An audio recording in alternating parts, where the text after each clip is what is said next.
Take a look behind the curtain with a real whistleblower and American patriot. Prepare to embrace the uncomfortable truth because this program has no time for comforting lies. Here is civil liberties enthusiast, Second Amendment defender, and recovering FBI agent Kyle Seraphin.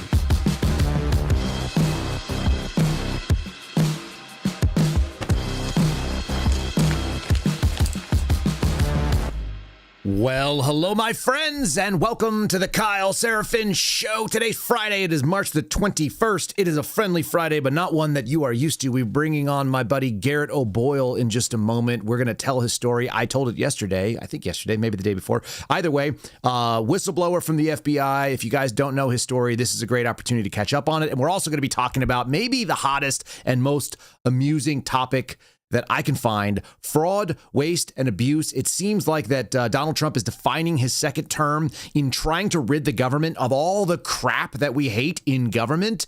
And what I'm seeing is something I've never actually seen before. This pushback to claim that it's not bad and it maybe doesn't exist, and possibly the greatest single microcosmic story I've ever seen written, and I'm not exaggerating. It is written by Luke Rosiak. He wrote it over at Daily Wire the other day. If you guys read over there, you've seen it. If not, we're going to go through it, so don't worry about that. I actually had to reach out to him directly and say, Luke, this is an absolutely riveting piece. I very well may read all of it to you, which I basically never do, because I have the counterpoint, which is coming from people on Anderson Cooper and CNN, and it is a truly outrageous take. And so luckily I've got my buddy who's a former Fed to be able to talk about it. Again, the other thing we're going to be talking about are former Feds essentially holding the government with a threat that they are going to disclose the sensitive information that they know. Some of us might call that treason. In fact, it actually is probably already covered by NDAs and so on. They might disclose their private information that they've gained from their government employment to foreign governments or local governments and state governments, people that you are already paying your taxes to. So that may or may not be a big issue. That's where we're going today, and it's going to be really fun. So lest you think that I am not fired up, it may be Friday, but I am running on full steam, and we're doing so with Blackout Coffee. It's blackoutcoffee.com/KYLE. Yes, that is what is charging my Suspendables mug over here. Listen up, folks. We're going to put you onto something that can change the way that you also start your day. Blackout Coffee isn't just coffee. It's a wake-up call. It's a kick in the nuts, a rise and grind option to push harder and never to compromise what you stand for. I don't know where the kick in the nuts came from, but sometimes you need that in the morning. It's not your average cup of joe. It's a bag of Blackout Coffee. It's roasted with purpose. It's packed with bold flavor. It is fueled by the kind of values that built this country: grit, determination, refusal to back down. Things that my buddy Garrett O'Boyle knows a bunch about. They don't just make coffee. They make a statement, kind of an FU to the establishment. Blackout Coffee steps up. They've added a bunch of people so that when you push the order button, it is going to come quicker. And when you use our promo code KYLE, you'll save 20% on that first order. So that's the option there. Whether you're powering through your daily grind, you're chasing down big goals, you're refusing to settle for mediocrity, you're refusing to settle with the DOJ when they tell you that you did the wrong thing and you did the right thing, Blackout Coffee's got your back. Don't just drink coffee, drink Blackout. Blackoutcoffee.com/KYLE. Save yourself 20% on that first order. Okay, let's go. That's the name of the song. You're about to hear it. Let's do it.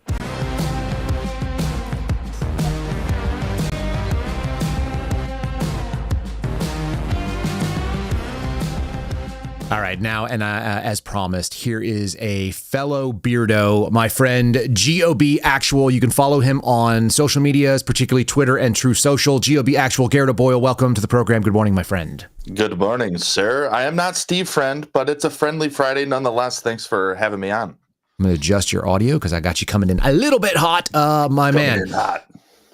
Has this been a good week or not a good week for you? I'd say it's been a good week, yeah. Good week, I reckon. Why not? Let's lead. I was going to lead with some other stuff. We'll lead with the fun stuff. Let's lead with your story, and then we'll end with the fun stuff. And do you want to plug your merch store while you're sitting there? You told me that you haven't made. Yeah. I'm actually wearing it in your honor. I'm wearing a Kyle Seraphin Show t-shirt. The official t-shirt of the Kyle Seraphin Show is made by the man on the screen right there. He goes down into the sweatshop. He chains the kids. He whips them and gets them to do, like, are your girls still slinging shirts or what? Not as often. So, we just keep them chained up down there anyways, but really, it's really quieter if you can keep them. You know, when they say children are meant to be underfoot, you just kind of keep them literally under the basement floorboards. Is that? Yes. We say, hey, we have 4 of you, but we only have 3 bowls of porridge today, so you guys are going to have to share. That's so weird. That must be a Wisconsin thing. Is that a thing in Wisconsin that you just only give like limited bowls of porridge out? Yes, the winter, it keeps us nimble, I guess. Garrett actually lives the life of the little house in the big woods, and they only have enough food to go around. But he's not gonna starve himself like Pa did in the Ingalls family. He starves one of the kids. But yes, the sweatshop is the-suspendables.com, and it's been a little quiet. I mean, there's still a handful of orders every week, but look at that. I got them sitting on my desk too. So you guys can get the pins. We're not doing like a merch show here, but Garrett makes Suspendables hats. Those were all hand sewn by, I think, you, not the children. We don't trust them with the hat all sewing. Heidi right there. I couldn't sew them myself, but okay, good. So this is Mrs. Garrett O'Boyle doing that. You guys there's pins over there and stuff like that. Anyway, if you guys want to keep my buddy going, once you hear his story, you might be interested in supporting him. It's the-suspendables.com, and I think my promo code still works there, right? Yes, sir. 10%. Yeah, if you use my name, you save 10%. I don't get anything out of it, but we do support my buddy over here. How about the story? Let's break into the story, which I know. Did she even interview for this, or did she just run off on her own? She ran off on her own. She texted me after she published it, or after it was published, and she said, hey, I wrote this. Well, she didn't even say that. She just sent me the link, and I was like, oh, thanks. So Carrie Pickett over at the Washington Times, we covered the story yesterday. It'll be again in the archive link. If you guys go to kyleseraphin.com, you'll be able to read the article for yourself if you're interested. But you're actually hearing from the guy himself. FBI whistleblower punished by the Biden regime gets a new chance for justice in the Trump era. One, do you think that headline is accurate? Is there a new chance for justice for you in this era? Oh, man, I think that's a little bit of a loaded question for me, but that's probably because I go a little deeper on it, because how do you ever get actual justice for what they've done? I don't know that it's even possible, but new chance for justice? I don't know. I'm not gonna quibble over it, because I appreciate the headline. I appreciate Carrie keeping us relevant, and I appreciate that she's covering the topic, because a few days ago, my lawyers sent over to the FBI's SecD, that's the security division for those of you at home, this 25-page letter that is essentially a rebuttal of their 1,000-page agency file, they call it. And I got that back in January, and they said, you got 30 days. Thankfully, we were able to get an extension, because how are you going to go through 1,000 pages accurately and meticulously in 30 days? But I was surprised we even got that. So we had until the end of this month to refute them, and went through a couple of drafts of this letter, and just to make sure dates and information and all this was correct. And as you know, I've got a fleet of attorneys between 3 different groups, and so including one of Trump's attorneys. I do, yeah, Jesse Banal. Thanks to Kash Patel, by the way, and his foundation. Thanks to you, by the way, because way back in November of 2022, Kyle put me in touch with Kash, and Kash said, I was kind of lamenting the attorney I had at the time, because it seemed to me that I was doing a lot of the legwork and trying to pick up the shattered pieces of my life at the time. And I just mentioned it to him, and he was like, we'll help you out with that too. And so he linked me up with the Banal Law Group, and from there, they have stood by me since pretty much the very beginning. And Jesse was with me when I was deposed in February of 2023, and then again with me when I testified in May of 2023. And then Empower Oversight and ACLJ are also part of the team. And so we're sending these drafts back and forth and editing stuff and getting it all squared away. And even for me, having lived all of it, when I read through it, because I've read through it a handful of times now, I'm like, I can't believe this. It's really remarkable. It's like ripping off the a scab on a wound that hasn't healed yet, and every time you do it, you get like a little bit more of it. You're like, man, this really sucked. I went through it with my attorney the other day as well, and we were starting to talk about. He's like, maybe we could settle, and I go, okay.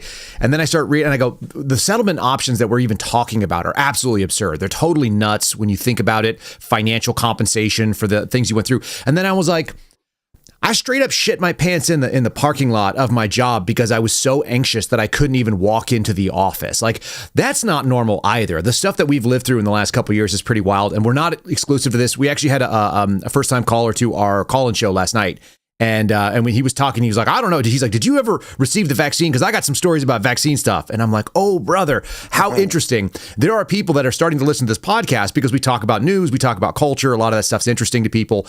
They don't know the backstory. So this is a little bit self-serving. It always ends up being a little self-serving when you and I get together. I want to tell the story. Yeah. Going back maybe to the COVID mandates. And I'm going to tell you why I think that's relevant, especially in context of the news. Yesterday, Donald Trump signed an executive order to dismantle the Department of Education. Okay. And so we're going to lead into this with actually a news clip, if you don't mind. He decided to dismantle the DOE. And while doing so, it reminded us, because you've got all these people that are crying about it, that it reminded us that the reason that we're okay with that is because most people saw how dysfunctional every government institution was. And the voices that came out in favor of government were like the worst people, the Randy Weingartner types. Yes, I've got a clip from her. And when you see this stuff, you're like, these people have been full of crap forever. Yep. When we all got to see it. And so we all saw it during the COVID situation. Whether you took a shot or not is irrelevant to me. You know, if you're listening to this, you get the idea of like what went on. So, okay, so here's the timeline I wanted to lay out for people. I'm going to have you inject your spots when they came in. In, what was it? Was it September of 2021? Yep. Okay, they put out the executive order 14043, right? Mm-hmm. And they said we must get the shot. What was your initial response? No. Hard no. Why no?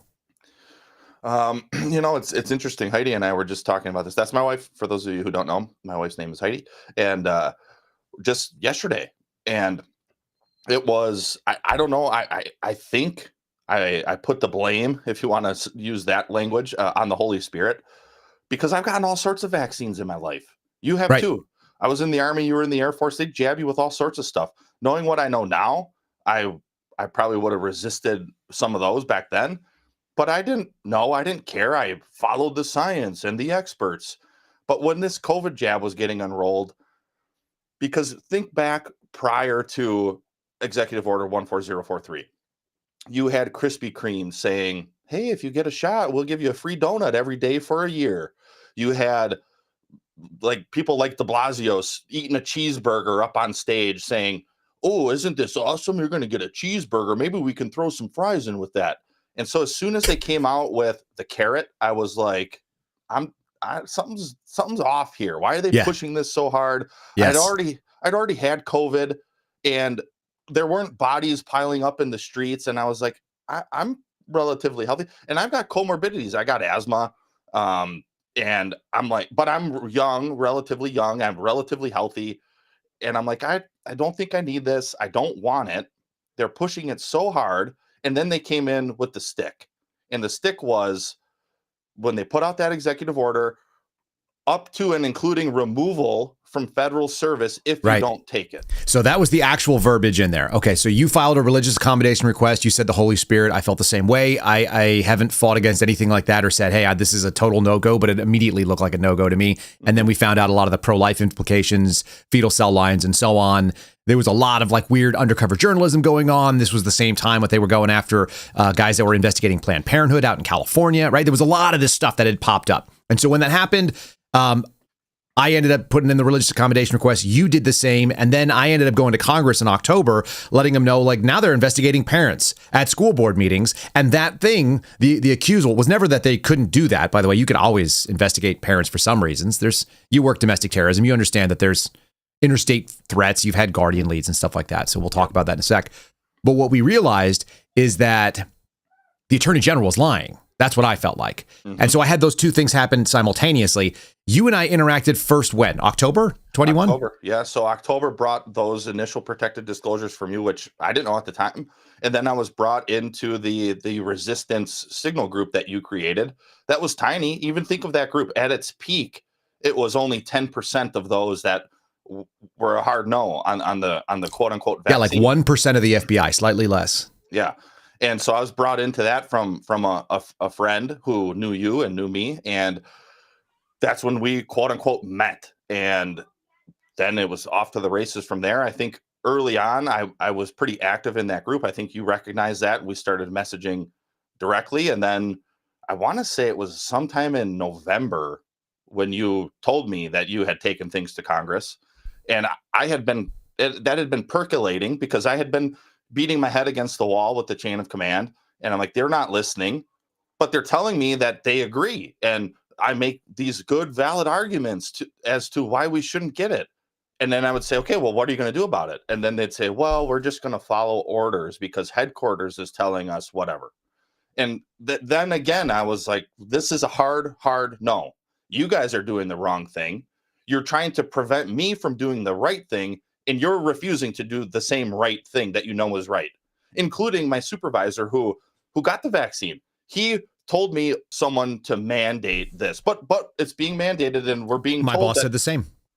And it's like, no, that's not what you're supposed to do, especially as a flippin' FBI agent. And that's where we started seeing some of the gaps here. That was one of the gaps that we saw it personally. I guess another gap is seeing these horrific shrieking beasts. This is Randy Weingartner talking about, I think that all the institutions tried to move all the goalposts at the same time. So this is going back to August of 2020. This is like 1 year before the mandate started coming down. This is her making the allegation that she never argued. This is what she said recently, by the way. They were saying, you can listen to us. We never wanted schools to be locked down. So, of course, someone put together a compilation of her showing up and arguing for schools lockdown. We saw what happened. And that's exactly why people know that, you can get rid of the Department of Education. Nobody cares. It won't do anything at all. So here's a little taste of that. And if people are in high risk, they shouldn't be in school. They should be doing things remotely. Just because Donald Trump wants to take a risk with people who go to bars or beaches, those of us who have spent our life teaching kids are not going to take a risk with kids or with our members' lives. Remote and hybrid are really the only two ways you can reopen schools safely. You got to delay school opening because if you don't have the mask, how are you going to be able to do this? There's a huge difference between working in Walmart and working in a school. Even a situation like Florida, where it was pretty clear that schools should not reopen, and where Miami schools did not reopen because you had people who were courageous and who were willing to defy DeSantis's denials. And why are they closing now?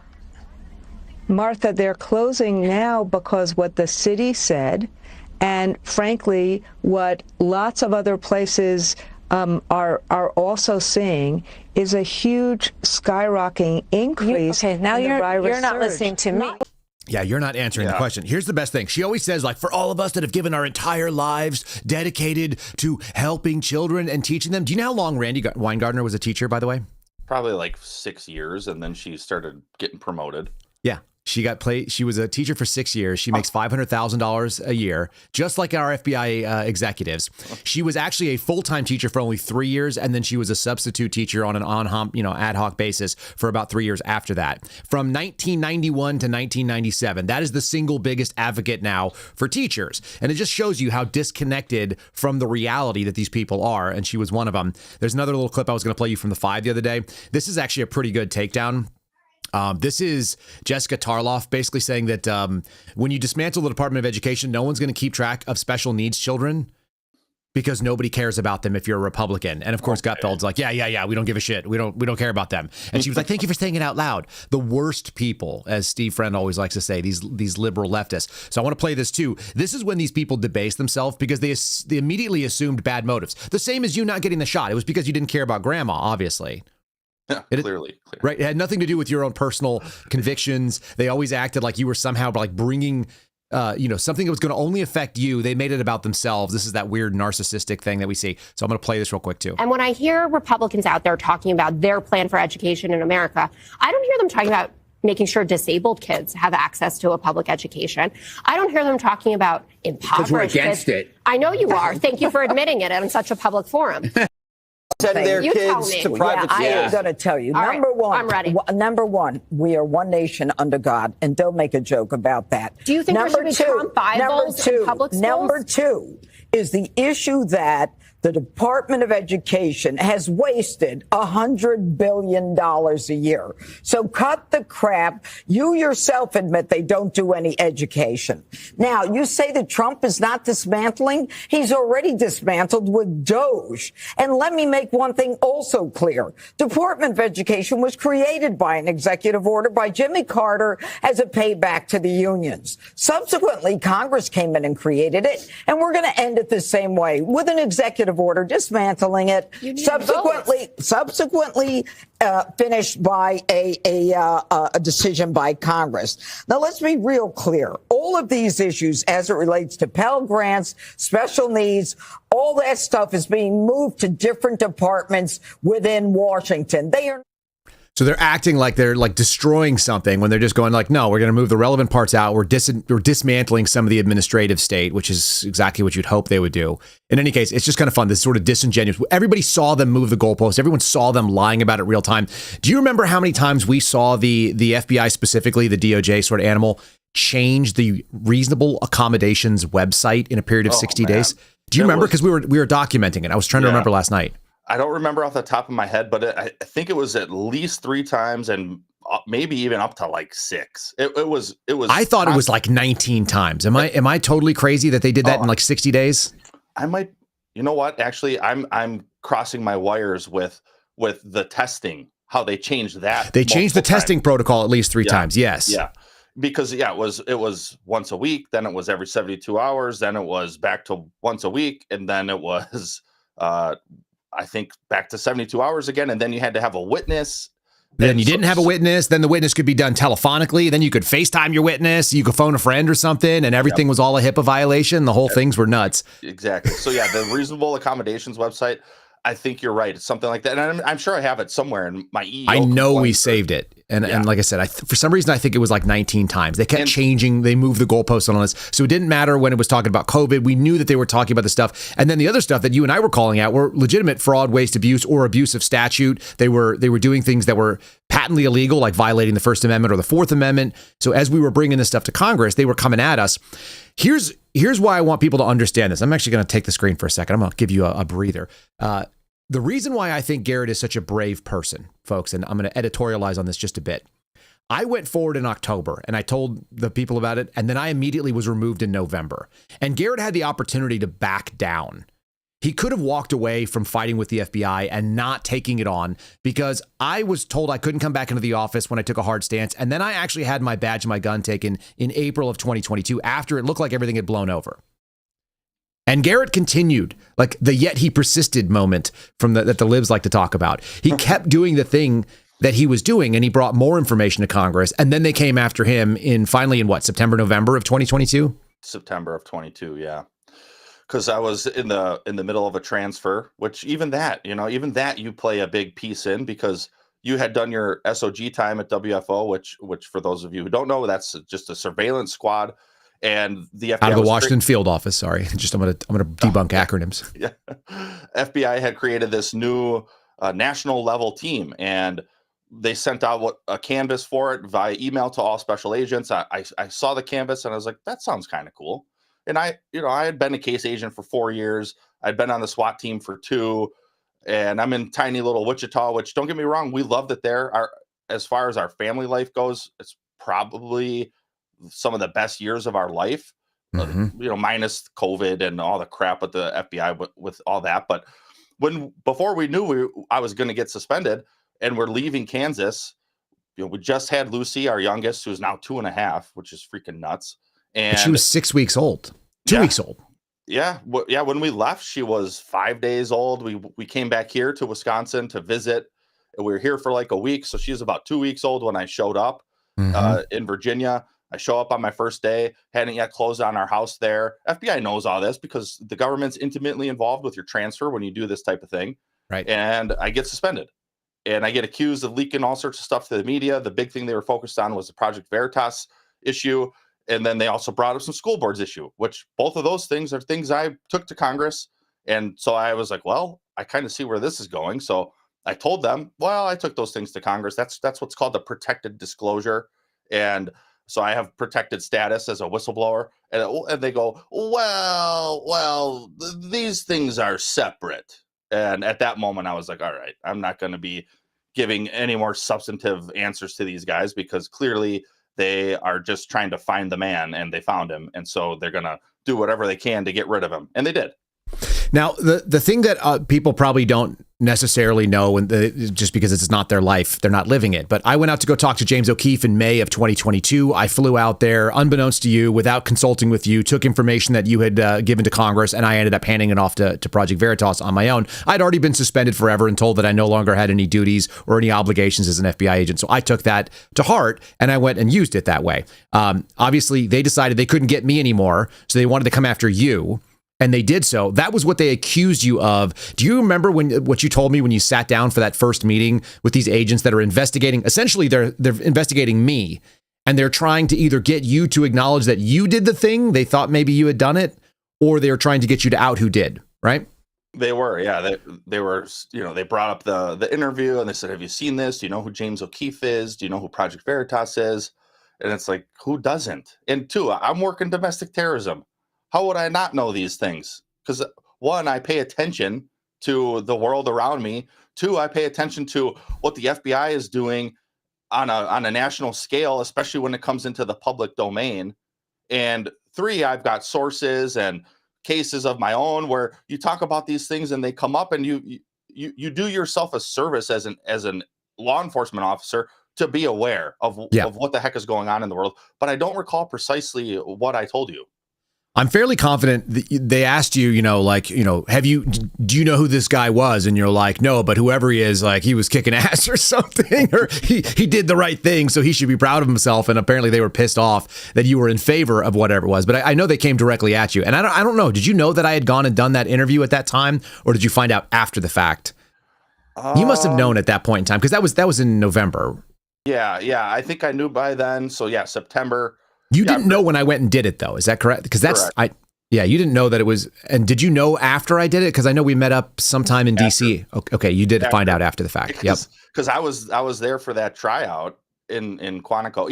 Even these little pieces, from my view, I look at it as, if you were even competent at your job, you would have been able to piece some of this together before you said, we're going to suspend this guy. Or it's a combination of, if they did know, they said, well, we're going to do this anyways because screw this guy. Because if they would have got their timeline right, they would have seen, oh, this guy's at this tryout in Quantico. How's he going to carve out time to go meet up with James O'Keefe? They're going to know. Or if I took some leave, some unexpected leave for a couple days, so I can go fly somewhere and meet up with James O'Keefe to do some undercover interview. But I don't think they even piece those parts together. Two, if they did, they didn't put them in any 302s or reports because you have the file. Or they just didn't give us everything, because we do know that they didn't give us everything. So on top of all that, here's some other fun little timeline things. I went to go speak to Dan Bongino for my first public interview where I wasn't shielded and I didn't have my voice obscured in September of 2022. So I sat down with Dan. That was like my public unveiling when I was coming out and letting people know, like, hey, there are people in the FBI that are pushing against this evil. And that's the same time that they decided to remove you. And then interviews that I did with Dan Bongino ended up in your file at the FBI. All the stuff I hope Dan finds out about as the new deputy director. This story is not over for us. And it's so weird that we're enmeshed in, like, literally the national story of the day. Oh, Fox News host, podcaster, former Secret Service guy, now in, number 2 at the FBI. It's like, yeah, and and the FBI has files on him that are in your name when they investigated you to find out if you talked to Project Veritas and James O'Keefe, which I did. Again, all of this stuff is so crazy to me. That's so crazy. That's why when I look back at, like, the Randy Wardgardner stuff, I'm like, yeah, of course she was nuts. Like, of course our country lost its mind for 5 years. Mm-hmm. Absolutely did. It's interesting. Shameless plug here, Kyle. Do it. I put out a Substack this morning, lastline.substack.com, and I wrote mostly about some Irish history because we had St. Paddy's Day on Monday. And my last name's O'Boyle, so we've got a little bit of Irish flair over here, and oh, do you now? just a hint. And I got to hang out with my brother and my cousin, and so it was just kind of on my mind. I'm like, you know what? I'm going to just do something fun for me, and just do a little dive in some Irish history. Well, by the end, I'm trying to bring it into modern day and some current things that are going on in Ireland. One of the things I came across is this survey they did in 2022. 75% of Irish people believe that the government was doing more to essentially save face and protect themselves than they were to take care of their people or to do anything for public health. And this is in Ireland, where they had like a 99% compliance rate with the vaccine, and they had some extreme lockdown measures and things of this nature. And right now we're quote unquote celebrating the 5-year mark of COVID, and their president, or I can't say the word that they use because I don't know how to pronounce it because it's some type of Gaelic word, but essentially their president, he was here like a week and a half ago, and he put out some information, and their Office of Statistics is putting out these data compilations, and they're basically saying, hey, don't blame anybody. It was a stressful time for all of us. We're on your side. We're the government. We need COVID amnesty right now, don't we? Yes, that's it. It's the amnesty that we need. And I think on a global scale, I'm grateful for COVID because governments worldwide, they took their clothes off, and a lot of people saw it. They exposed themselves. I'm going to do a quick sponsor read here for our friends over at Patriot Protect. I know your OPM data was leaked. I know mine was as well. This is a thing you guys can do. If you want to protect yourself from data leaks, you can go to patriot-protect.com/Kyle. Sort of wordy, but patriot-protect.com/Kyle. Folks, there are data breaches, whether they are in the public sector or the private sector. It could be any number of things. When you're applying for a job, if they ask you to go do a drug test, they can leak results like that. Full name, social security, home addresses, phone numbers. It makes you risk for scumbags that want to swat you. It makes you at risk for people that are trying to scam you, people that are trying to set up fake mortgages, take out bank accounts, drain your own bank accounts, loans, et cetera, et cetera. All these things leave you in the wide open. If you want to make sure that you are protected, one of the things you can do is you can not stop the leak, but you can actually get some of the information cleaned up. Patriot Protect has a protocol called the Blackout service that goes deeper into the dark web, trying to find people that are trying to sell your data to scammers and cyber criminals. They've also got the search and destroy protocol, which runs out there looking for your personal information on hundreds of data broker websites so that scammers and criminals can't just look you up. They have to actually do more work and maybe individually come after you. They scrape these data broker sites and unsubscribe you and keep you unsubscribed 24/7. It is a service that my wife and I are both using currently right now, patriot-protect.com/Kyle. You'll save 15% when you go to the website there. It's an annual subscription. It's a fire and forget thing. It takes about maybe 5 to 10 minutes, depending on how many addresses you guys want to put in there. You do upload your information, and then they go looking for identifiers that tie you and your address to this stuff, and they scrape it off all the things. You're seeing the landing page there. It's not real complicated. It doesn't take a lot of time, and once you do it, you kind of forget about it, and the biggest thing you'll notice is less robocalls, less scammers, less of those spam calls you get on your phone, and check them out. If you're not doing this, do something to make sure you're protecting your own data. patriot-protect.com/KYLE. All right, GOB. These sort of ongoing things. Is there fraud? Is there scam? Is there waste? Is there abuse of federal funds? Is that something that you've ever heard of? Oh, 100%. I mean, just think of every fiscal year coming to the end. For me, every year when I was in the FBI, it was in September. It was, hey, we got all this money. We got all this money left over. We need to spend. What do you guys want? What can you come up with lists of things that you might need that we can spend the money on? Because if we don't spend the money, we're not going to get it next year. Well, that means cool guy jackets. That means pocket knives. That means holsters that you wouldn't have otherwise bought for everybody. A flashlight. Everyone gets a $200 flashlight. I should bring it. I have some of my stuff. I actually have a jacket that fits that category and a really nice, expensive Buck Tops pocket knife that's sitting downstairs in a bag somewhere. I never use it. It's heavy as shit. It's really nice though. Or even take something that the FBI or whoever is going to say is quote unquote mission essential. Yep. For instance, when I was on SWAT, we had multicam uniforms. One, what do we need those for? But the pattern aside, we were getting CRY uniforms. For those of you who know anything about gear and military type companies or this type of equipment, CRY is the most expensive you're going to get. I want to say one pair of pants was like $400. Yeah, it's called Gucci gear. People who know. It's like they're spending all the money. And the reason why I bring that up is because eventually they put you on an unpaid suspension, which you have been sitting on now for, have we hit 30 months? Just about 5 more days will be 30 months. Okay, 30 months of unpaid suspension when they could have just as easily put you on a paid admin leave because you were such a major threat to national security. They could have just paid you. And I'm going to give some examples of what they spent that money. The amount of money they would have paid you to be on admin leave while they adjudicated your case, That's not what they wanted to do. They wanted to get rid of you. But the amount of money that they spent on that has been blown in like rounding errors for some of these things that Doge is finding out. And you're finding people like really, really, really upset about this for some damn reason. That is the part that kind of blows my mind when I see some of these stories out here. And then I also want to put this. You were in a unique position. You were financially solvent. You were financially, what is the word? Stable? Is that right?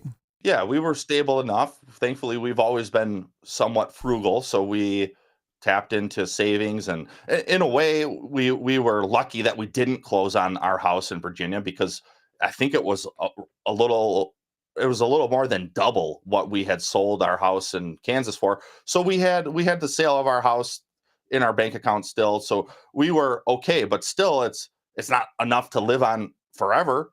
No, so but do you remember that conversation? Because you were like, oh man, that house is so nice. It's got all the things that we want. And I told you, I was like, don't do it. Yeah. They're going to get you. It would have been nice. It would have been nice.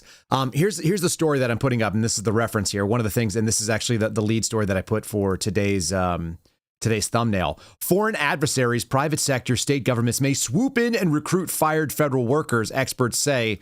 Federal workers offer appealing skills and experience, apparently, and therefore they represent apparently a national threat, because they could actually take their skills, their knowledge base of what goes on in the federal government over to foreign adversaries. This is the lead thing. This always looked like a threat to me.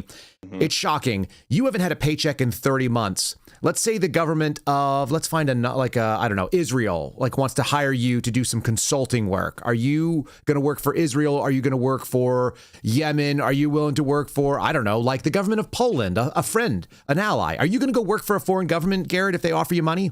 No, especially if they're saying, hey, we know you had a top secret clearance. What type of things can you tell us? That would be absolutely insane. And for me, this headline, this article, it sounds more like the employees are actively seeking this type of employment to try to stick it to America.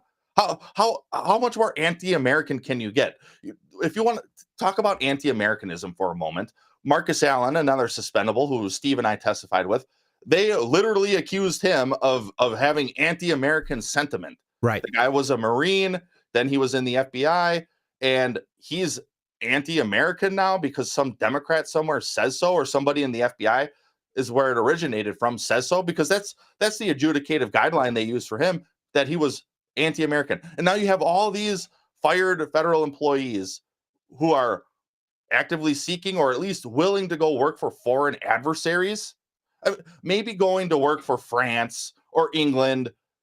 Maybe there's some wiggle room there because they are our allies. Quote yeah, in the unquote. Five Eyes situation. But what's the terms of your new employment? Is it like, oh, you used to work for the Bureau? I bet you know some cool stuff. We'd like to hire you. Oh, you used to work at the VA. We'd love to know a little bit about some of the inner workings there and how you guys organize your stuff. We'd love to have access to, oh, you were a network engineer. You understand how the databases are put together and maybe some of the back end. Like, that'd be really useful. We'd like to make our back end look the same way the U.S. government does. Said nobody ever. The least effective things. We just talked about data breaches. I think every single government system has had a data breach. Let me do one more ad read for our friends over at Silent real quick, because I'm thinking about it and we're thinking about foreign adversaries. I used to work counterintelligence, folks. So one of the things we used to do is we had to use Faraday products, and usually they all sucked. The commercial ones were all terrible, and so we didn't use them in general. This is some footage I shot while I was at SHOT Show. If you're watching the screen, it's silent.slnt.com/KYLE. This is the Faraday bag that I've got my phone in right now, so it doesn't ring while we're doing the show. It is a silent product. Between governments, big tech, corporate America, criminals, your privacy is continuously under threat of compromise at 24/7 times. Doesn't matter where it is. The only option you have is to protect yourself. That can start with Silent. Again, SLNT. It's silent with no vowels. Their Faraday products block all incoming and outgoing signals. They actually work, unlike a lot of the cheap stuff you'll find on Amazon. And yes, I have tried those things, and they almost all leak and fail over time. From their backpacks, their phone sleeves, even pants that have signal blocking technology, you can have peace of mind that your data is not ending up in the wrong hands. All you got to do is slide your phone in there, slide your tablet. There's bigger ones that are for your laptop, like I've got that as well in the backpack. You slide it in, and then you're safeguarded from unauthorized access. You can go silent at slnt.com/KYLE. You'll save 15%. Plus, you'll get free shipping on qualified orders. You can stay ahead of what's coming at you. You see on the screen right there is the E3 Faraday backpack. We're almost completely moved into the house here. So now I'm on the list of things that I want. I really like this bag because it has 2 detachable sleeves. So you can use it as a regular backpack. You can use it as a Faraday. You can use one or both of those sleeves, one for a laptop, one for a phone. So you get 2 products in one, basically, a carrying and then 2 individual Faraday products. Again, slnt.com/KYLE. Save that 15%. Get it on the qualified shipping. I'm going to go back over here to Garrett, because what we're talking about is these people that don't even understand, they don't even care about America. Like, if you are even on the list, you're not even, like, if you're even considering this stuff, they didn't believe in the oath the way that you and I did, maybe. No. And it adds a little more ire to me, because one of the most difficult pieces of this whole journey, I think you're similar in this way as well, is the moral injury that has come with it. Because here's a guy who went and served in the infantry for 6 years, went to Iraq and Afghanistan for a year each. Then he became a police officer. Then I went into the FBI.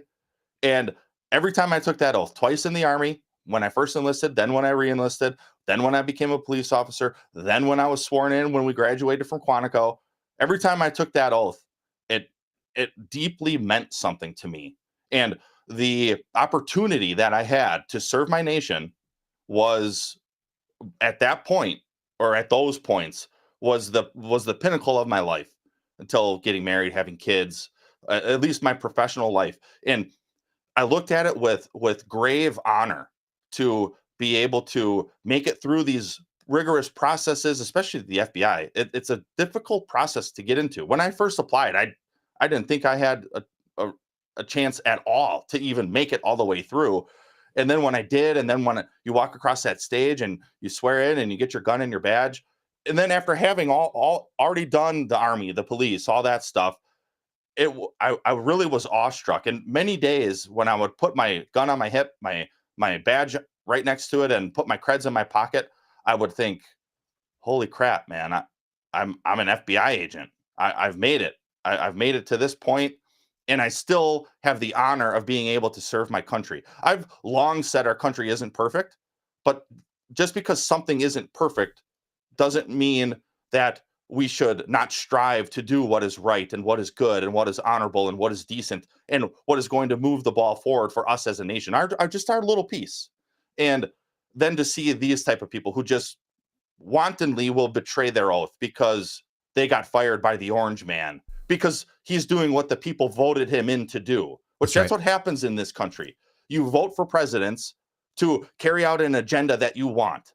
The majority of Americans want this agenda. They don't want these rogue judges interfering and saying, no, you can't do that. I just saw this morning, 25,000 probationary employees are getting hired back by the Trump administration because one of these rogue judges. No, that's not how it's supposed to work. And so then when you go through something like we've gone through, where, again, we're trying to uphold our oath by pointing to wrongdoing, illegality, or some other type of abuse of authority or malfeasance, we say, well, that's the right thing to do. That's in accordance with my oath. And then to get slandered and defamed and suspended and your pay withheld and your health insurance benefits withheld, then to go and, in my case, testify, and then to have people in Congress say, we're going to come after you criminally now because you perjured yourself. When the whole time, maybe the Congress people didn't know this, but the FBI knew it. And someone like a drunk Jenny Moore testified under oath that they knew that it was me who leaked this information. But we know now, because other whistleblowers have come forward who were working on these internal investigations, including mine, and they said, actually, we knew that it wasn't him. And not only did you and I know that it wasn't you, because we knew it was me, because I knew it was me because I was there, right? That's the big part of it. James O'Keefe knew that it wasn't you. And we even asked him, we said, hey, you don't have to reveal your source. You don't have to out me to the public. But what you could do is you could write an affidavit and file it on behalf of Garrett O'Boyle saying, well, I've never interviewed Garrett O'Boyle. I've never met him in person. We've never sat face to face. And I've certainly never recorded anything. And the thing that you're alleging that he did is not him. So we won't confirm who it was, but we'll tell you who it wasn't. It wasn't the guy that you've accused and removed. And the only reason that he decided that he wouldn't help you out is because you wouldn't agree to actually do a sit-down interview, which would have done all the things, prove that you were the person that they said you were. So James, in many ways, this is a lot of the reasons people don't know why I think he's such an unprincipled piece of garbage. And it's because he doesn't actually have any conviction to do the right thing when it would have cost him nothing to do that. In fact, it probably would have been really good for them. It would have been a solidly good PR move for them to say, look, we won't give up our source, but I'll tell you who our source wasn't. It wasn't this good man. Yep. I talked to him. The first time I ever talked to him was only after I got suspended. And right. A big piece of that conversation was, hey, you know it wasn't me. And Kyle knows it wasn't me. So why don't you guys put out an affidavit or a statement at least and say it wasn't me? And even during that time, the FBI knew. The FBI knew it wasn't me. But it was always a misdirection to try to get me to do an interview. And thankfully, I held off on that. And in part, it was because it wasn't a quid pro quo, like you do this for me and then I'll do the interview. But I had that underlying spidey sense, or what I would. Yeah, he also kept, if you recall at the time, he kept dangling that he was going to do a big GoFundMe kind of moment. He was going to raise a bunch of money for you. And you were like, you don't understand who you're dealing with. Right. Again, you are not a guy driven by money, which is why these federal employees saying this kind of stuff. I got a good clip here of Stephen Miller. The other day I said he's kind of like he's my spirit animal. He's so good. Here he is on Fox News talking about exactly the way I feel about people at the DOE and the way that so many Americans are just so sick of this crap. They are so disgusted by federal workers who are simply navel gazing and interested in their own outcomes. Like if you had told me when I was working for the FBI, like, listen, your agency is no longer required and we are going to shutter it, I would have been like, cool, can I chain the door and do the padlock thing? Because like, that's fine. Like shut down government waste. If we've been deemed wasteful, and I think there's a lot of that argument, let's do it. And instead, they're crying about themselves. Well, like, what about my job? Here's Stephen Miller saying exactly how most Americans sort of feel. Again, that mandate from the president is not wrong. And he just calls them commies, which I think is great too. Well, as we know, the Department of Education here in Washington, D.C., is overwhelmingly staffed by radical left Marxist bureaucrats who are in every way hostile to Western civilization, hostile to American interests, and hostile to our founding documents and culture. And so they are using their position and influence inside the Department of Education to try to force agendas like radical gender ideology, like critical race theory, like diversity, equity, and inclusion, and all kinds of anti-America curricula and policies on the American people, on our students, on our children. So it's taking away from parents the ability to control and direct the education of their own kids, of their own families. So what we're going to do under President Trump's leadership and direction is to return that authority to the greatest extent possible to the local level where parents can control outcomes, while at the same time making sure that no federal funds are used to support racism, to support gender ideology, or support other ideas and principles that are offensive to the American taxpayer. So simple. No notes. Right. Listening to that, I'm like, yeah, that's what I want. That's reasonable. The Department of Education has been a sliding scale of corruption for a long time, and it's been an agenda-driven piece of commie garbage for a long time. That seemingly has been their entire goal, was to just indoctrinate the masses of Americans. This is why I always say, get your kids out of government school. And you always hear the same arguments. Well, I can't. That's too hard. You're falling into the trap. We still homeschool. We have not had an income, and we still homeschool our kids. In 2.5 years. My wife has a great skill. She's a dental hygienist. She could be making over $40 an hour and working full time. But then I'm tied up doing podcasts, lawyer calls, traveling here and there, doing whatever, trying to fight this. And she's teaching our kids the first 5 verses of Genesis in Hebrew. They've got it all memorized. And that's awesome. I'm not saying you have to do that. No, but you have to choose what is important to your children, and you make the decision, which is exactly what he's talking about, devolving to the lowest level. The lowest level is the household. So you get after it. By the way, I'm throwing the chat up on the screen over and over, not just because I like to see the chat, and I'm really happy to see all of you guys over there. If you're watching over on YouTube, make sure you've given us a like. If you're watching over on Rumble, give us a like as well. We are getting screwed with right now. You probably don't know this, Garrett, but on the back end, this is not shocking when we bring on suspendables, but something is either happening. Either Rumble is getting like a attack that is on the site, or they are specifically just squishing our site today. We generally have over 2,000 people watching on any given Friday, and every single time our numbers climb up over 1,200, they just get knocked back down. So all of you that are watching, we do appreciate it. If you're having, and everyone's talking about how the video keeps restarting and it's not encoding and all this stuff. So if all that's happening, you can always find us at KyleSeraphinShow.com. That will take you straight to Spotify. I'll actually put that on the screen for you guys. You can find probably the Rumble after the fact, but if it doesn't work, by all means, find us on X, find us on YouTube, find us on Locals. Locals is KyleSeraphin.com. And then the Spotify after the fact, you can always download it or stream it there, video or audio, so you can get either one or both, whatever you're into. You can jump between them. We do appreciate it. And if you'll like and subscribe to the programs there, that would be helpful. Then you've got a backup channel. There's nothing wrong with any of that stuff.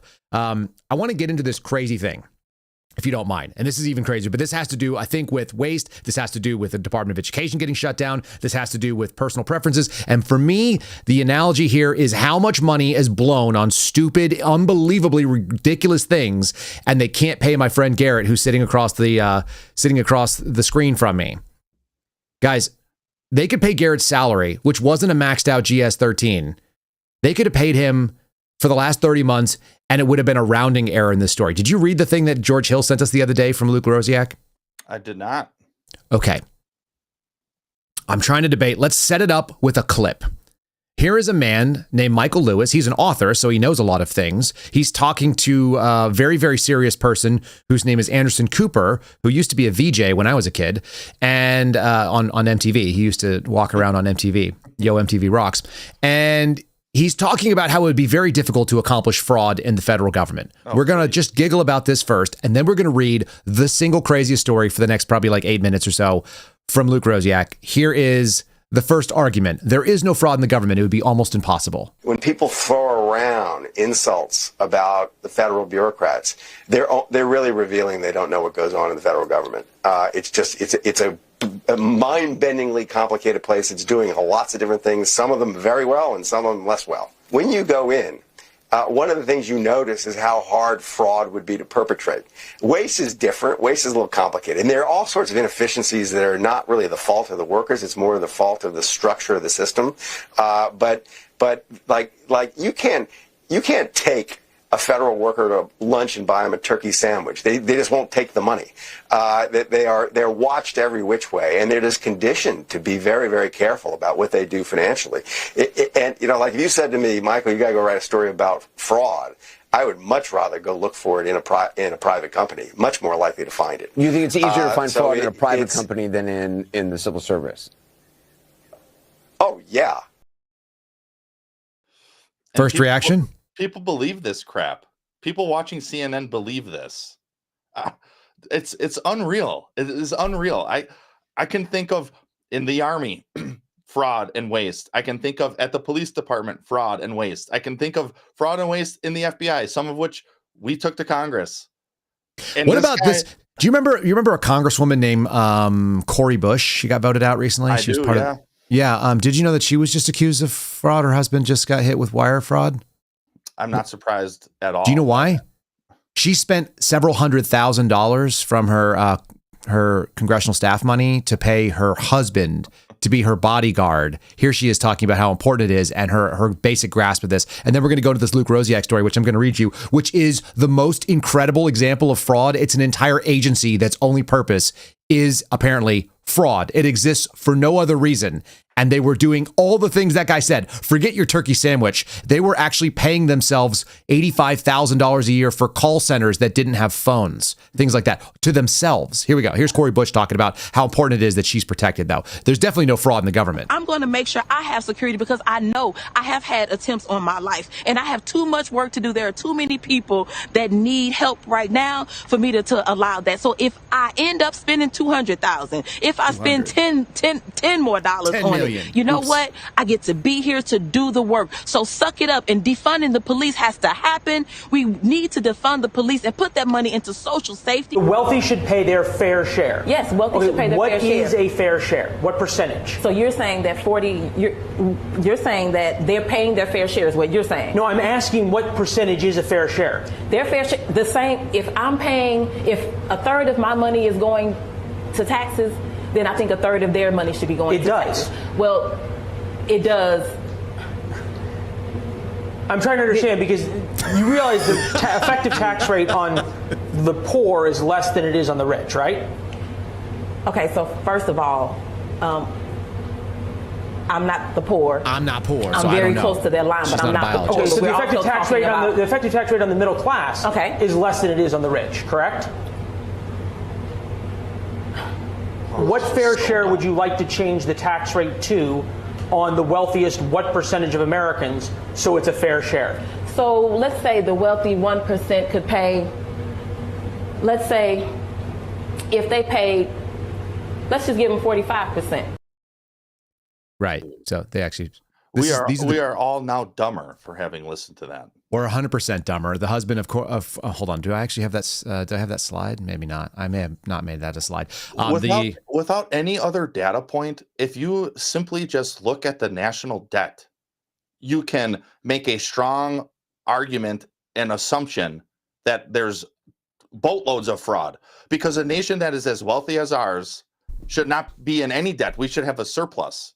Her husband, Courtney Merritt's 46, faces 2 counts of wire fraud for allegedly sham applications in 2020 and 2021 with the Small Business Administration under the payroll protection loans, enabling him to collect money aimed at helping struggling businesses to make payroll during the pandemic. This business was actually doing security for his own wife, of which he was paid upwards of $200,000, supposedly. These ones are particularly $20,000 payments that were in that PPP situation that he didn't pay back. He allegedly had a new business that earned $128,000 in gross income the first year, which led to him getting a loan for $20,832 forgiven by the government after that because it was for payroll. He lost his job simply because his wife lost her Congress seat. Anyway, all of that is going to line up to what is on the screen right here. Maybe the most I read this. I was chuckling aloud. I'm going to just start. Are you ready? Inside the now shuttered federal agency where employees lived like reigning kings. This is going to be good. One of the 7 small federal agencies that Donald Trump ordered downsized or eliminated on Friday was rife with corruption, with its employees hiring friends and relatives, kind of like Cori Bush there, commissioning paintings of themselves and using government credit cards to indulge in constant luxuries. The logo for this particular agency is on the screen. It is called the Federal Mediation and Conciliation Service. It occupied a 9-story building on Washington, D.C.'s K Street with only 60 employees, many of whom actually worked from home, even prior to the pandemic. Its managers had luxury suites with full bathrooms. One manager would often be, quote unquote, in the shower whenever she was needed, while another used her bathroom as a cigarette smoking lounge. The FMCS recorded its director as being on a 6 years long to be exact, business trip to Washington, D.C., so he could actually have all of his meals and living expenses covered by taxpayers simply for showing up at the office. In other words, he was on per diem for 6 straight years. The FMCS is a 230-person agency that exists to serve as a voluntary mediator between unions and businesses. And as a quote-unquote independent agency, which we hammer on here, its director nominally reports to the president, but the agency is so small that in effect it had no oversight at all, and it became a real-life caricature of the excesses that DOJ has allegedly seen taking place in government.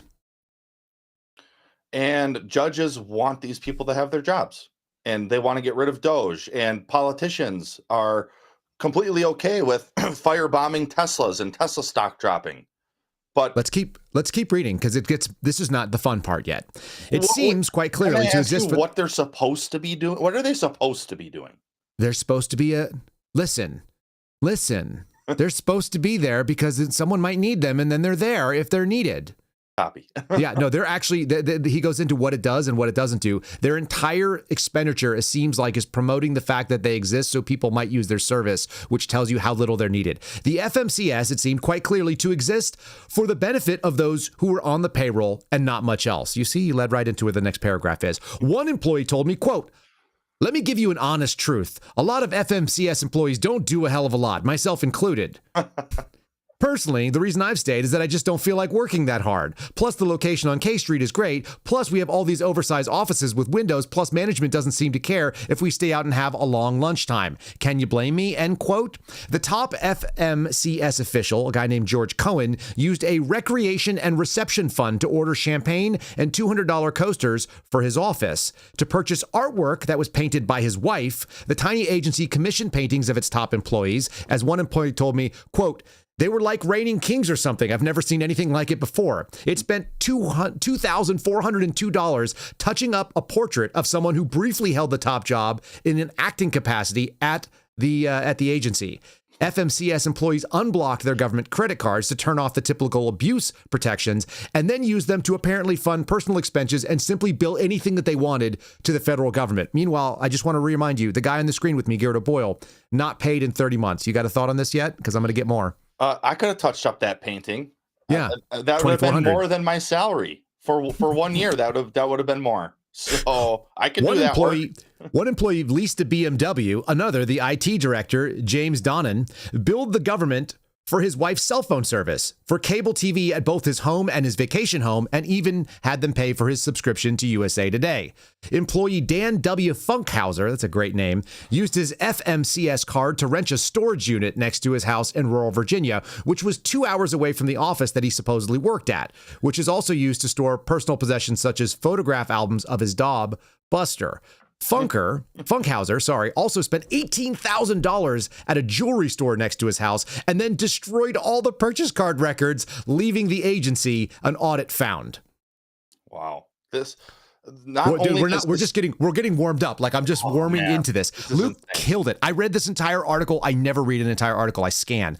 When Charles Burton retired from the FMCS, he incorporated an LLC, which another FMCS employee paid $85,000 using his government purchase card, listing it as a call center service, even though the company, the LLC incorporated by Burton, had neither a website nor a working phone number. When the accountant, Carol Booth, blew the whistle on the financial abuses, the General Service Administration, which manages the purchase cards and contracting, a guy named Cohen forced her to send an email, which he wrote in her own name and then rescinded her whistleblowing statement. It's like something out of The Office, where the employees spend an inordinate amount of time and money congratulating one another for being employed there and engaging in quote-unquote work that actually resulted in pampering themselves. One purchase was for $30,000 on trinkets marking employees' anniversaries. Remember, there's like 230 people in this entire agency. They spent $30,000 on trinkets. The agency's office was absurdly sized, but it refused to move. It hired a consultant for, quote, hallway improvement project to decorate it. It had an in-house gym for the employees, spent $1,000 on a TV for said gym, a $3,867 ice maker, and $560 on the stereo for a gym that probably isn't even used. The expenses were actually business-related, were hardly better. One employee spent $895 for Susan Nietzsche's enrollment in English Essentials, a grammar refresher course, and $735 on Lakeisha Stewart to attend Listening and Memory Skills Development course. We're still going. There's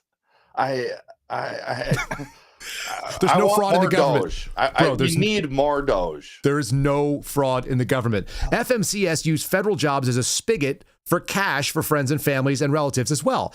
Allison Becker, a former union lawyer who became a top official at FMCS, employed her sister-in-law as a special assistant, and an inspector general found evidence that she tried to create a high-level job for one of her friends. FMCS employees allegedly steered contracts to friends, allowing them to write quote-unquote statements of work that would be used to choose the contract winner, resulting, of course, in their own selection. They paid people to consult to have themselves chosen as consultants. Such trainers were paid $1,500 per day to train FMCS staff, plus $163 an hour for them to travel. And when a low-level employee eventually said that the extra travel pay ran afoul of the federal rules, a contractor made it clear that he viewed it as an entitlement, huffing, quote, "Work we have successfully performed for the agency for more than a decade, at great personal sacrifice, I should add, will be taken away unless we comply in an unquestioning manner with your edict," end quote. Wow. In other words, if you're a whistleblower, you're the problem. I've seen this more than once. Dude, are you ready? We're not done yet. Oh, man. How about the top guy there? Stop Beckenbaugh. A top official was paid $174,000 a year. That's a maxed out government salary. That's the highest pay you can get. But that wasn't enough. He had his duty station listed as being in Iowa so that he could have all of his expenses and food paid for in Washington, D.C. This is the guy that lived on per diem for 6 years, where he lived and actually worked, as if he had been on a 6-year-long business trip. 6 years of per diem. That's about $300 or $400 on top of his normal salary a day. I'm fairly sure that actually trumps your salary at that point. When the employee raised the issue, an agency lawyer told him that he should not raise these issues because it would, quote unquote, open a can of worms. Thanks, lawyer. You're doing your job correctly. Luann Glasher, an FMCS former mail carrier who lived in Pennsylvania, got a high-level DC-based job and agreed to pay for her stay. The agency agreed to pay for her stay in a hotel for half of every single month, even though it would have been far easier to find somebody in Washington, D.C. who was both better qualified and didn't need a hotel to be put up in. Paul Vaught was their human resources officer, listed living in Washington, D.C., although he actually lived next to Garrett in Wisconsin in order to fraudulently obtain a higher cost of living pay. In other words, if you work for the federal government, there's a thing called COLA, cost of living adjustment. And based on where you live, they pay you a salary and then they adjust it to a level commensurate with the zip code. So he claimed to live in D.C., which is one of the most expensive zip codes, even though he lived in Wisconsin.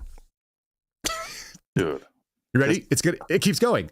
Vaught's boss was a guy named Arthur Perlstein, that's a funny name too, who left the agency to become a law professor, but then was rehired when his academic career failed because of a plagiarism scandal. His first move in his new job was terminating the independent investigation into abusing taxpayer funds for personal gains. Many of the agency's top employees lived outside of the Washington, D.C. and outside of the commuting area and only stopped in the area occasionally in an era before telework was actually common. Its CFO, a person named Fran Leonard, would come into the office twice a week, but would leave by 2 p.m. And inexplicably, the agency had an office in Honolulu, Hawaii. There's no fraud in the federal government, people. But Kyle, Mr. Lewis said that it would be nearly impossible to commit fraud in the civil service. Well, let me tell you what is definitely not fraud. 1 month, for an entire month, their employee Beck traveled to Italy and Switzerland, where she conducted business meetings over voice and video chat. So then she went on vacation to do work overseas. Then she went to Tunisia and also stayed on an island off the coast of the country of Georgia. She flew first class, and the agency reimbursed her for mileage when she drove to her vacation home in Maine to do more work. The agency had 3 full-time media relations staffers, none of whom would speak to Luke Rosiak. Almost certainly, none of them have ever taken a phone call from a reporter. Dude. How are you feeling? We're not even done yet. I'm just going to get the last little piece of it. The agency's existence is predicated on the idea, yes, why it exists, that there might be an impartial mediator that was biased neither towards labor nor management in disputes between labor and management in the federal government. But its staff largely comes from union backgrounds, and it gave out grants to promote union memberships.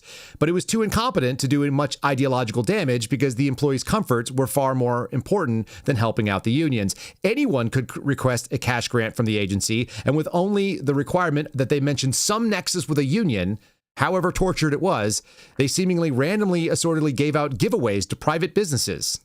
It gave away $63,000 to a hospital that went bankrupt, $51,000 to a daycare company to help pay government licensing fees, and $57,000 to a company to, quote, strengthen the culture of continuous improvement to drive us to world-class excellence, end quote. That's a $57,000 grant proposal. Dude, these people don't deserve to be fired. They deserve to be charged. Every single one of them. Luke is doing this is such an incredible article, and this will be the lead one on our KyleSeraphin.com when you guys go over to the locals. Again, it's always free for you guys to go over there and read the articles if you want to see it. This one should be shared with every single person you know. Here's his final statement. What surprised me most about FMCS investigation was what happened afterwards and after we exposed all this. Nothing.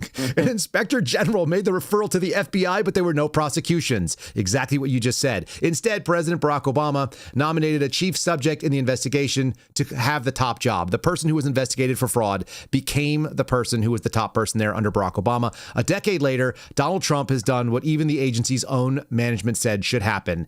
He shut it down. And this is why they're mad. And this is how you end up with people angry about flipping Teslas on the streets. Dude, did you notice that Luke did not mention any of their political affiliations? Because it doesn't matter. It's irrelevant. irrelevant. I don't care what you think politically. If you're doing this type of crap, you shouldn't exist. Your agency shouldn't exist. Your job shouldn't exist.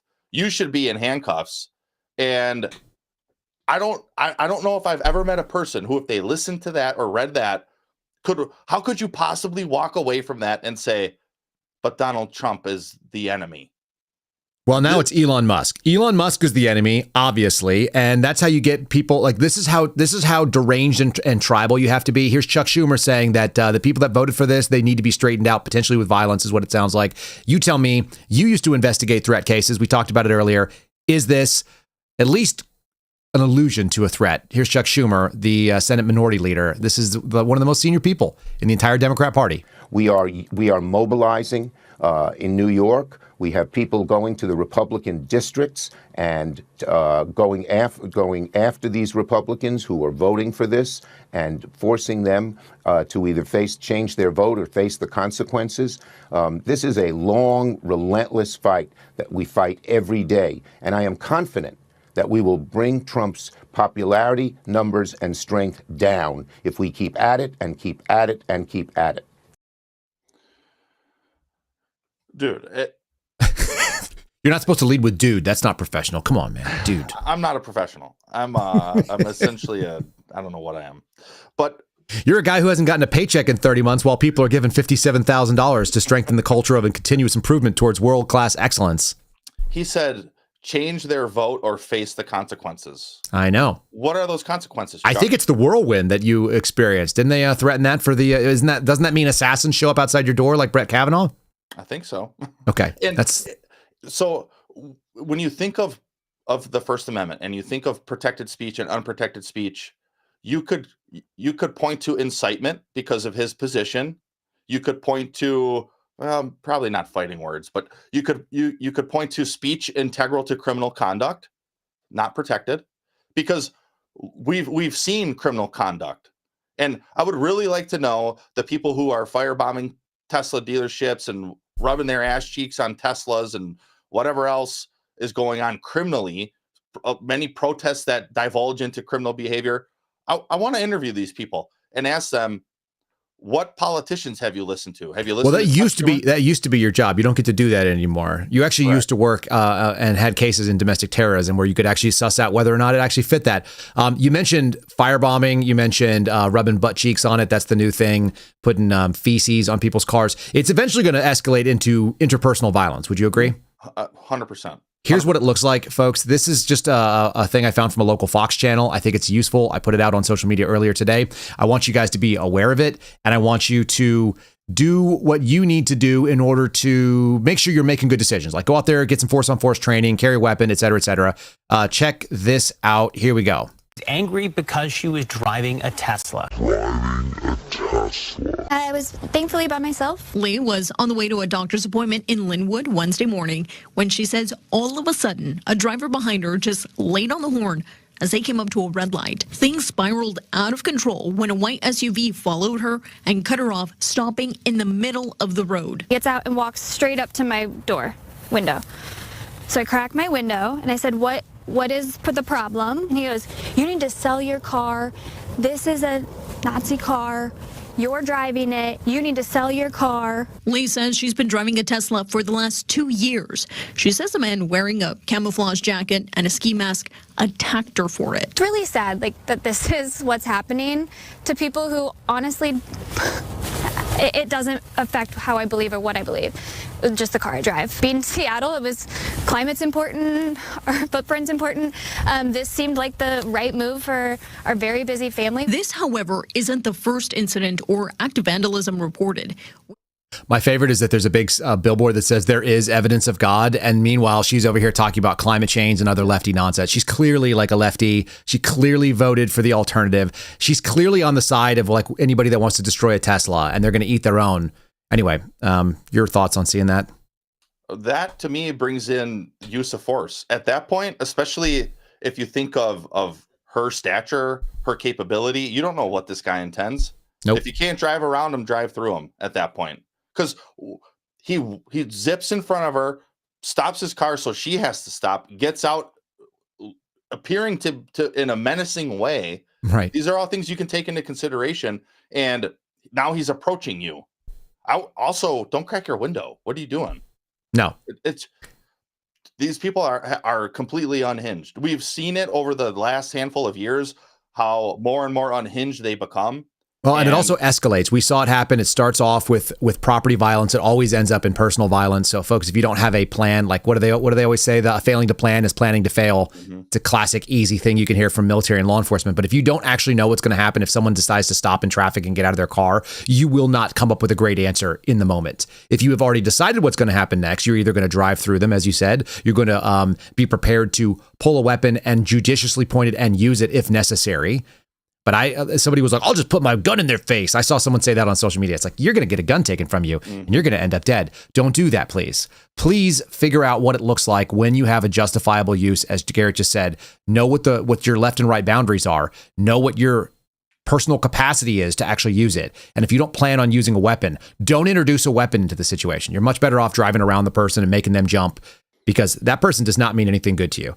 Also, I found it interesting that he's in a camo jacket like that. Right. Like, that's not a lot of lefties that look like that guy was built. That looks like paid outside agitator to me. But what the hell do I know?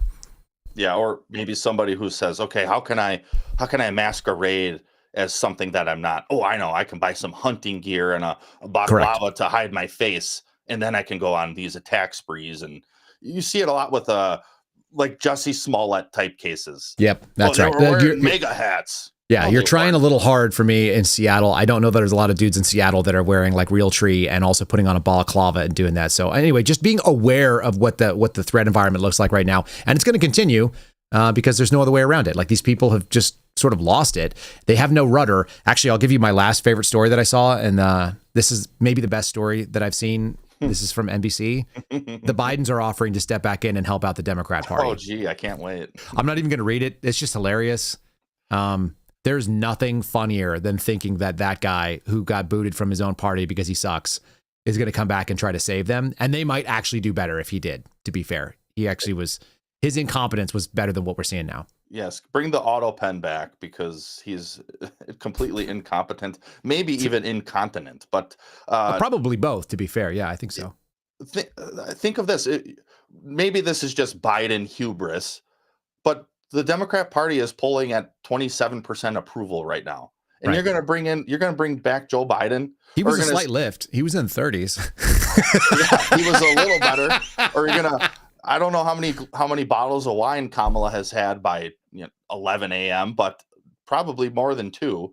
And you're going to parade her out, or flame boy Tim Waltz and talking about trying to fight people. No, you guys are spiraling. And this is in part what is leading to the mental breakdown we're seeing, like this guy in Seattle with the Realtree coat. They're going to only become more unhinged because they're losing. I think you're right. I'm going to give you an opportunity to plug the merch store again, and then I think we're going to try to shut this thing down because it's been kind of a long week, and I've got another week of moving. Folks, we're not going to be doing an interview this weekend. I apologize, but between trying to empty out another house and getting the new studio set up, by the way, we're in the new studio, if you guys didn't notice, which is on purpose. That's what's going on. Garrett, why don't you tell them how to get this sweatshop busy? And then I'm going to do a nostalgic throwback, something kind of fun about a different time from 1989, which you saw, 3.5-inch floppy drive. All right, what do you got? The-suspendables.com. This right here is our Suspendable or Die shirt on the back. It's got the Suspendable or Die flag. We got the Zelensky special, which is another fan favorite, and a whole bunch of other stuff over there. Mostly T-shirts, a couple hoodies, and some Ranger panties if you're into that type of thing. I'm wearing some right now, by the way. I'm literally wearing the Suspendables Ranger panties underneath my jeans. I got them underneath as well. And, are you guys doing AMRAD on Saturday? Say again? AMRAD on Saturday or no? AMRAD on Saturday, yes. 10:30 Eastern. Steve Friend and I will take the mantle for the weekend and I don't know, talk about whatever. I'm not even sure. Probably a grab bag. We've been doing a grab bag sort of deal the last few Saturdays and just getting to stuff that we didn't cover during the week. So yeah, we'll be doing that on Saturday. But yeah, the-suspendables.com. If you want to check out some of my writing, lastline.substack.com. And you can follow him at GOB for Garrett O'Boyle Actual. It's a little play on things. If you know, you know. At GOB Actual over on True Social and on Twitter as well. Thanks for joining me this morning. If you want to hang tight, you can watch the last little taste here, which will be something kind of fun. All right. Thanks, man. All right, buddy. All right, folks, make sure you're following the channel at rumble.com/KyleSeraphin, where it does seem like something's going on over there. X, we appreciate you guys watching on X at Kyle Seraphin. Again, at Kyle Seraphin on YouTube, and locals is KyleSeraphin.com. All easy things to find, including if you want to see that article, which is so good, from Daily Wire. Lastly, Kyle Seraphin Show. You can find us on Spotify. You can also just search Kyle Seraphin. Are you guys ready for something kind of funky? In 1989 dollars, you could buy some of the earliest laptops out there. And man, they were not cheap.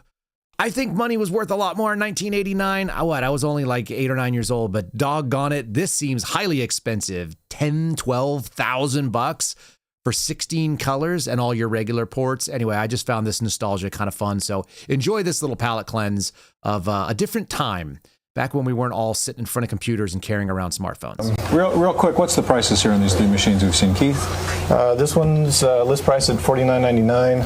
This one goes for $95 or $11 grand, okay, depending on the drive. Kevin? $79.99 without modem, 2 megabytes, 40 megabyte hard disk, and $84.99 with. Well, this is equivalent to an IBM AT. This is a 12 megahertz 286. It's got a 287 socket. It's got a 20 megabyte hard drive, a 3.5-inch floppy. This is an EGA compatible screen. It's got 16 grayscales. So on the back here, you've got all your standard ports. There's external video for an EGA monitor, 2 serial ports. It's also got a space here for a modem, which would be this kind of modem here. In addition to the desktop features like removable keyboard and all the ports and full complement of memory, we have a tremendously viewable fluorescent screen here. And if you notice, I'm running Microsoft Windows and Excel here, and the spotting of the cursor is something that does move quite well across the screen. That's it. It was a simpler time. I miss the 80s.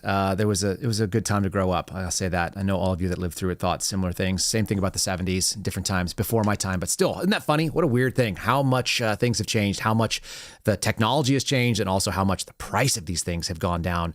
Except when the government gets involved, then they seem to be absolutely insane. Go figure. I hope you guys have a great weekend. I look forward to seeing you back on Monday, 9:30 Eastern time. We go live on Rumble, on YouTube, on X, and so on. So we look forward to seeing you then. God bless you, and we'll see you after a great weekend.